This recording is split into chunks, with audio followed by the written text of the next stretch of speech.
ফেব্রুয়ারির ৩ তারিখ। দিনটি ছিল একদম সাধারণ একটা দিন। দক্ষিণের কুসুং এয়ারবেসে তখন বিকেল গড়িয়ে যাচ্ছে।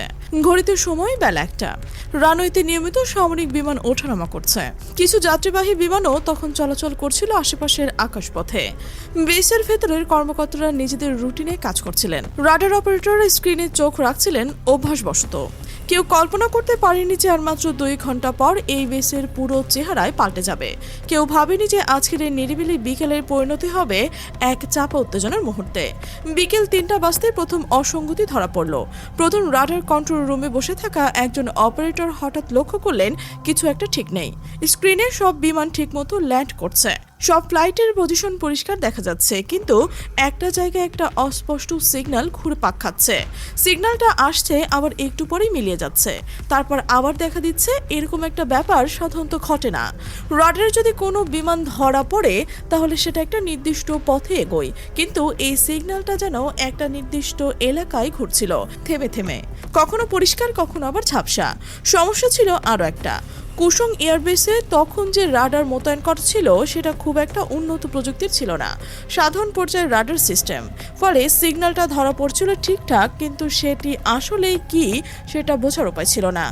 একটা পাখির ঝাঁকও হতে পারে, আবার আবহাওয়ার কোনো অসঙ্গতিও হতে পারে। তবে অপারেটরদের অভিজ্ঞতা বলছিল যে এটা এগুলোর কোনোটাই না, কারণ পাখির ঝাঁক এভাবে একটা নির্দিষ্ট উচ্চতায় দীর্ঘ সময় থাকে না। আবহাওয়া গোলমালও ততটা ধারাবাহিক নয়। তাই সিনিয়র কর্মকর্তাদের ডাকা হলো। তারা এসে পর্যবেক্ষণ করলেন। কিছুক্ষণ দেখার পর তারা নিশ্চিত হয়ে গেলেন যে বিষয়টি হালকাভাবে নেওয়ার সুযোগ নেই। তখনই সিদ্ধান্ত নেওয়া হলো বেসে রাখা উন্নত রাডার সিস্টেম চালু করার। এই রাডারগুলো সাধারণত সব সময় চালু রাখা হয় না, শুধু জরুরি পরিস্থিতিতে এটা অন করা হয়। কর্মকর্তারা যখন নতুন রাডার চালু করলেন তখন যা দেখলেন সেটা সবাইকে চুপ করে দিল। মাটি থেকে প্রায় ১৬ কিলোমিটার উচ্চতায় একটি অজানা উড়ন্ত প্ল্যাটফর্ম ঘোরাফেরা করছে। এটা কোনো বাণিজ্যিক বিমান নয়, কোনো পরিচিত সামরিক বিমানও নয়। এটা এমন একটা উচ্চতায় রয়েছে যেখানে সাধারণ বিমান দীর্ঘ সময় থাকতে পারে না, আর সেটা খুব দ্রুত গতিতে উঠছে না, আবার একেবারে স্থিরও না যে কেউ ইচ্ছাকৃতভাবে ওই এলাকায় পাক খাচ্ছে। কন্ট্রোল রুমে তখন একটা চাপা আতঙ্ক ছড়িয়ে পড়ল। কর্মকর্তারা দ্রুত হিসেব করতে লাগলেন ১৬ কিলোমিটার উচ্চতায় কি কি থাকতে পারে।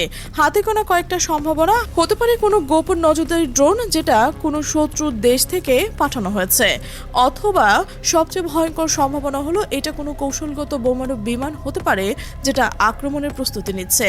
যে কোনো সম্ভাবনায় হোক সেটা উপেক্ষা করার কোনো উপায় নেই। প্রথম পদক্ষেপ হিসেবে একটি যুদ্ধ বিমান পাঠানো হলো। দেশ থেকে উড়ে গেল একটি MiG-29 ফাইটার জেট। এই বিমানটা রাশিয়ার তৈরি ডগ ফাইটার, মানে আকাশ যুদ্ধের জন্য এই বিমান বিশেষভাবে পরিচিত। ঘন্টায় প্রায় ২৪০০ কিলোমিটার গতিতে উড়ে যেতে পারে। পাইলটরা দ্রুত সেই সিগন্যালের দিকে এগিয়ে গেলেন, উচ্চতা বাড়াতে লাগলেন, কিন্তু একটা জায়গায় এসে সমস্যা দেখা দিল। অজানা প্ল্যাটফর্মটি যে উচ্চতায় ছিল সেখানে MiG-29-এর পক্ষে পৌঁছানো ঠিক কঠিন হয়ে পড়েছিল। ফাইটার জেটের অপারেশন সিলিং, মানে সর্বোচ্চ ওড়ার ক্ষমতা একটা নির্দিষ্ট সীমা আটকে আছে, আর সেই অজানা জিনিসটা আরও উপরে। পাইলট কমান্ড রুমে জানালেন তিনি টার্গেটের কাছে যেতে পারছেন না, উচ্চতা আর বাড়ানো সম্ভব হচ্ছে না। এটা শুনে কমান্ড রুমে কর্মকর্তাদের মুখ শক্ত হয়ে গেল। তারা তখন বুঝতে পারলেন যে এটা সাধারণ কোনো বিমান নয়, এটা এমন একটি যেটা ইচ্ছাকৃতভাবে এত উচ্চতায় থাকছে যেন সাধারণ কোনো ফাইটার জেট সেখানে পৌঁছতে না পারে। এটা একটা পরিকল্পিত, এটা কারো কৌশল, আর এই কৌশলের পেছনে যে দেশই থাকুক তাদের প্রযুক্তি সাধারণ কোনো পর্যায়ে নয়। তখন একটা অত্যন্ত গোপনীয় সিদ্ধান্ত নেওয়া হলো। বেসের সবচেয়ে গোপন অস্ত্র বের করার নির্দেশ দেওয়া হলো। সেটা হলো DPRK নামের একটি অত্যাধুনিক নজরদারি ড্রোন।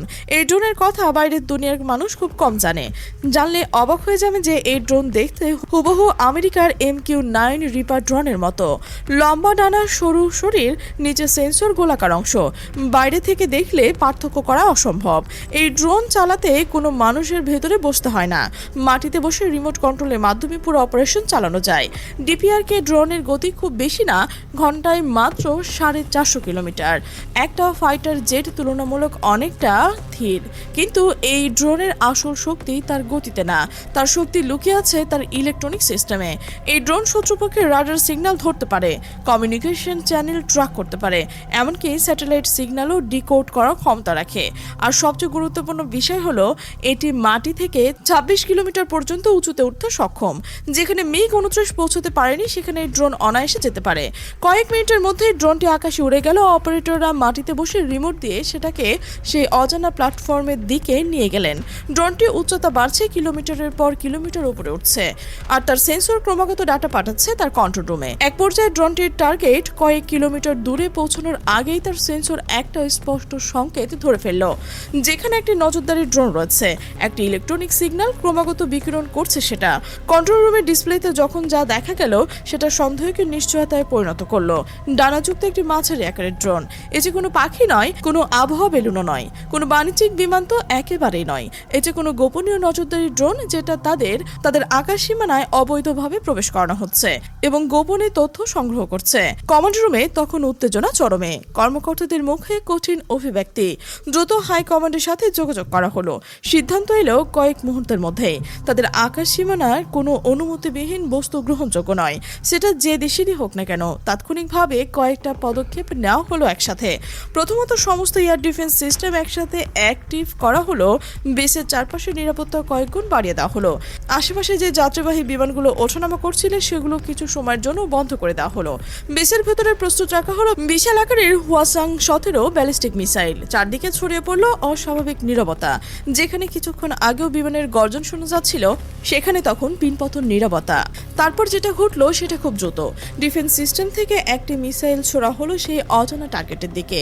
এই মিসাইল ছিল রাশিয়ায় তৈরি আধুনিক S-400 সিরিজের। এই মিসাইল সিস্টেমের সক্ষমতা নিয়ে কারো কোনো সন্দেহ নেই। কয়েক শত কিলোমিটার দূরে থাকা টার্গেটেও এটা নির্ভুলভাবে আঘাত হানতে পারে। ক্ষুদ্র ড্রোন থেকে শুরু করে উচ্চ গতির ব্যালিস্টিক মিসাইল পর্যন্ত সবকিছুই ধ্বংস করার সক্ষমতা রাখে এই সিস্টেম। মিসাইল ছোড়ার পর কন্ট্রোল রুমে সবাই রাডার স্ক্রিনের দিকে তাকিয়ে রইলেন। কেউ কথা বলছে না, শুধু রাডারে হালকা গুনগুন শব্দ শোনা যাচ্ছে। সময় যেন থমকে গেছে। প্রতিটা সেকেন্ডে মনে হচ্ছে একটা ঘন্টা। মিসাইলের ট্র্যাজেক্টরি স্ক্রিনে দেখা যাচ্ছে সেটা দ্রুত গতিতে যাচ্ছে টার্গেটের দিকে। দূরত্ব কমে যাচ্ছে, আরো কমছে। তারপর হঠাৎ রাডার স্ক্রিনে সেই অজানা সিগন্যালটা অদৃশ্য হয়ে গেল। একদম মিলিয়ে গেল, যেন ছিলই না কোনোদিন। কন্ট্রোল রুমে একটা মুহূর্তে নীরবতা। তারপর সবাই বুঝতে পারলেন যে কি ঘটছে। মিসাইল তার টার্গেটে আঘাত হানছে, সেই অজানা নজরদারি ড্রোন ধ্বংস হয়ে গেছে। অপারেশন সফল। কিন্তু গল্প এখানে শেষ হয়নি, বরং এখান থেকে আসল প্রশ্নগুলো শুরু হলো। ধ্বংস হওয়া ড্রোনটি আসলে কোন দেশে ছিল? কে পাঠিয়েছিল এটা? কেন পাঠিয়েছিল? কি তথ্য সংগ্রহ করতে চাইছিল তারা? এই প্রশ্নগুলোর উত্তর কেউ দিতে পারেনি, অন্তত প্রকাশিত না। ঘটনার পর দেশের সর্বোচ্চ নেতা কিম জং একটি কঠোর বার্তা দিয়েছিলেন। তিনি স্পষ্ট ভাষায় জানিয়ে দিয়েছিলেন তাদের আকাশ সীমানায় কেউ অনুমতি ছাড়া প্রবেশ করলে তারা জবাব দেওয়া হবে, কোনো ছাড় দেওয়া হবে না। এই বার্তা শুধু একটি দেশের জন্য ছিল না, এটা ছিল পুরো বিশ্বের জন্য একটা সতর্কবাণী। রাজনৈতিক মিডিয়ায় খবরটা ছড়িয়ে পড়লো খুব সংক্ষিপ্তভাবেই। কয়েকটা সংবাদ সংস্থা ছোট ছোট রিপোর্ট প্রকাশ করলেন, কিন্তু তারপর আর কোনো আপডেট আসেনি। কোনো দেশ দাবি করেননি যে ড্রোনটি তাদের। কোনো দেশ প্রতিবাদও করেননি ড্রোন ধ্বংসের ঘটনায়। এই নীরবতা আরও বেশি সন্দেহজনক, কারণ যদি ড্রোনটি কোনো বেসামরিক বা গবেষণামূলক ড্রোন হতো তাহলে সংশ্লিষ্ট দেশ অবশ্যই প্রতিবাদ জানাতো। কিন্তু কেউ বলেনি। এটি চুপ থাকার কারণ প্রমাণ করছে যে ড্রোনটি গোপনে নজরদারির কাজ করছিল এবং যে দেশ পাঠিয়েছিল তারা এই ঘটনা স্বীকার করতে রাজি নয়। এখন প্রশ্ন হলো, সেই দুপুরে আকাশে আসলে কি ঘটেছিল? সেই ড্রোন শুধু নজরদারি করছিল নাকি আরও বড় কোনো কৌশলগত পরীক্ষার অংশ নিচ্ছিল? হতে পারে কেউ পরীক্ষা করতে চাইছিল কুসং বেসের এয়ার ডিফেন্স কতটা শক্তিশালী। হতে পারে কেউ জানতে চাইছিল তারা কত দ্রুত প্রক্রিয়া দেখায়। হতে পারে পুরো ব্যাপারটি ছিল একটা প্রবিং মেশিন, যেখানে ড্রোনটি বলির পাঠা আর আসল উদ্দেশ্য ছিল প্রতিপক্ষের সক্ষমতা যাচাই করা। আজ পর্যন্ত এই প্রশ্নগুলো কেউ নিশ্চিত উত্তর পায়নি। হয়তো কোনোদিন পাওয়া যাবে না, কিন্তু সেদিন কুসং এয়ারবেসের সেই বিকেলটা প্রমাণ করে দিয়েছে যে আধুনিক যুদ্ধের ময়দান আর মাটিতে সীমাবদ্ধ নেই। যুদ্ধ এখন আকাশে, যুদ্ধ এখন অদৃশ্য। আর সবচেয়ে ভয়ঙ্কর বিষয় হলো এই যুদ্ধের কোনো ঘোষণা হয় না।